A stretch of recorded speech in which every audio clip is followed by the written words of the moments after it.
Today's episode of Variant is brought to you by Domain.com. Today on Variant, I give you the history of Firestorm. Welcome to Variant. We love comics more than that silly rabbit just wants some tricks. I'm your host, Arris. Every now and then I go on Facebook and ask you guys what history of episodes you would like to see, which I just did recently, and one of the characters I saw asked for the most was Firestorm, which I'm sure is because a lot of you want to know more about him since he's on the Flash TV show. So taking all that into account brings us to today's episode. As for other popular requested characters, don't worry, I will get to them in due time. But as for today, it's all about the nuclear man Firestorm.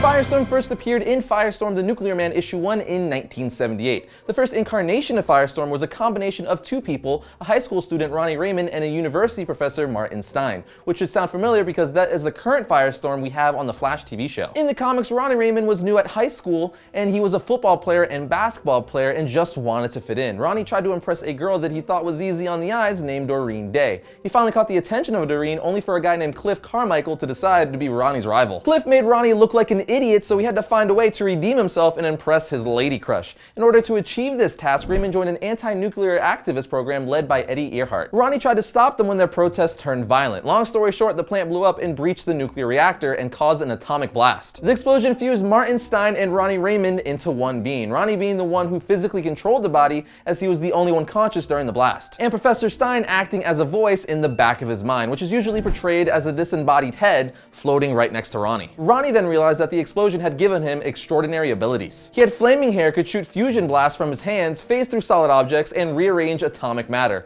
They adopted the name Firestorm, and just like that, Firestorm was created. When Raymond and Professor Stein split, however, problems ensued. Stein couldn't remember his time as Firestorm and could not trigger the hero's manifestation. When his time as Firestorm ended, Stein would often find himself in a strange place or situation with no memory of how he got there. Eventually, Ronnie revealed the truth about Firestorm to Professor Stein, and he slowly began to remember his double life as Firestorm. Ronnie and Stein later became great friends. Unfortunately, they had to be very careful as both of them had the ability to summon the Firestorm persona. It wasn't until Ronnie showed the professor photos of the merger he was able to recall any time as Firestorm.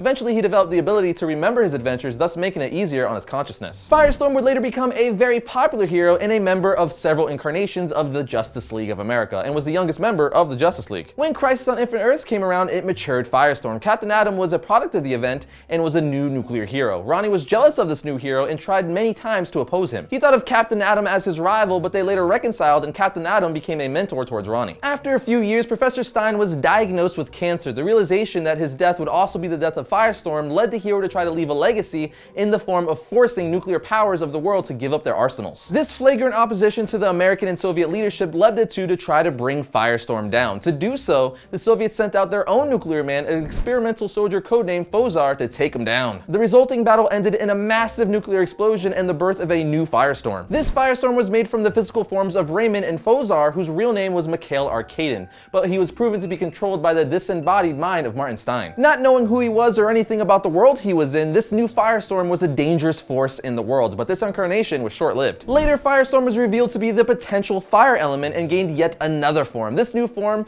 was composed of the combination of Ronnie and Mikhail, but it had its own mind. Stein's mind was returned to his comatose form and regained consciousness. Personally, I think this version of Firestorm looks ridiculous, but that's just me. Moving ahead a bit, after the elemental Firestorm was sucked into a wormhole, Ronnie Raymond returned to himself, but not unharmed. He soon discovered he had leukemia and underwent treatment for it. During these treatments, the Firestorm powers reasserted themselves, giving Raymond another chance to be a hero, but he was a sick hero. Martin wanted Ronnie to merge with him so he could live forever. Ronnie declined, which enraged Stein. Eventually, with the help of extreme justice, Ronnie was able to come to terms with the professor, allowing him to edit Ronnie's molecular structure and curing his cancer. Raymond continued to act as Firestorm from that point, while he attended college until he ultimately died during Identity Crisis. He was impaled on the Shining Knight's sword by the Shadow Thief. Knowing that his death was imminent, Ronnie fled the scene by flying into the sky. Seconds later, he exploded. At this point in the comics, Jason Roosh became the new Firestorm. It was on a job that he encountered the Firestorm Matrix, searching for a new host after Raymond's death.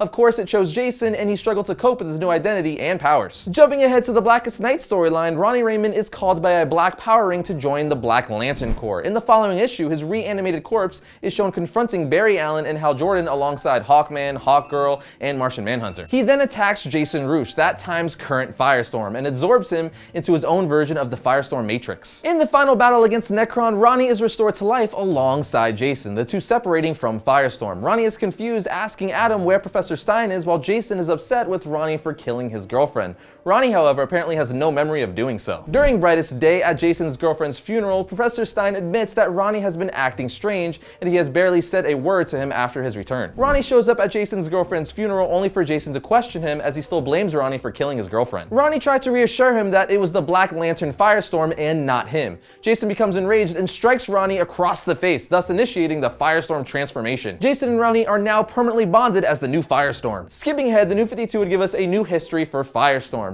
Ronnie is now introduced as a high school senior and the captain of the football team. During a terrorist attack on their school, Ronnie's classmate Jason Roosh produces a vial given to him by Professor Stein, which contains the God Particle, one of Stein's creations. The God Particle transforms both Jason and Ronnie into two separate Firestorms, Jason being the one in the yellow costume and Ronnie being the one in the red costume. The two briefly battle each other before accidentally merging into a hulking creature known as Fury. They are both considered for recruitment into the Justice League, sharing the identity of Firestorm, with Ronnie being the brawn and Jason being the brains, alongside with several other heroes. They play a large part in the events leading up to the Trinity War. And that, my friends, is my summary of Firestorm's history, but let's talk about his powers. Firestorm has the ability to rearrange the atomic and subatomic structure of inorganic matter, rearranging subatomic particles to create objects of different atomic characteristics of equal mass. Much like the Green Lantern's limitations, Firestorm can only create items that the driver of the Firestorm Matrix is able to understand the workings of. Following Raymond's resurrection during Brightest Day, Firestorm gained the ability to switch drivers between Ronnie and Jason at will. Other powers include flight, intangibility, energy manipulation, super strength, a healing factor, resistance to injury,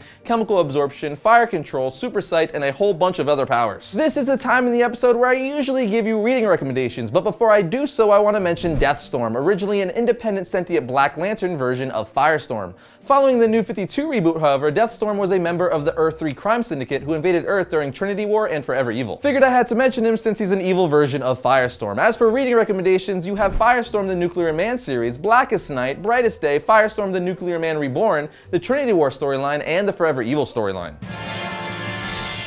When you buy a domain name from domain.com, you get the power to influence and control what people find when they search for you online. No domain extension will help you tell your story like a .com or .net domain name. Domain.com is affordable, reliable, and easy to use. The guys at domain.com gave Variants an awesome offer. Get 15% off domain.com's already affordable domain names and web hosting when you use the coupon code Variant at checkout. So when you think domain names, think domain.com.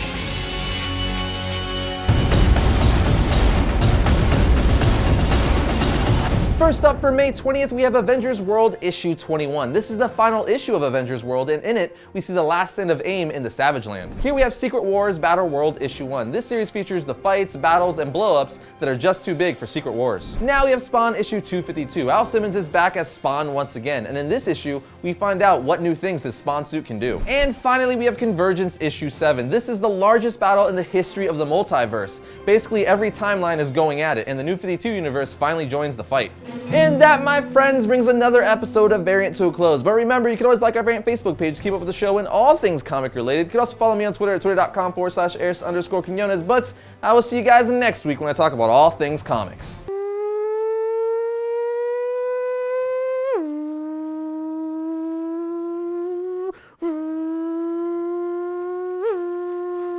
My hands are like acting as motorcycles.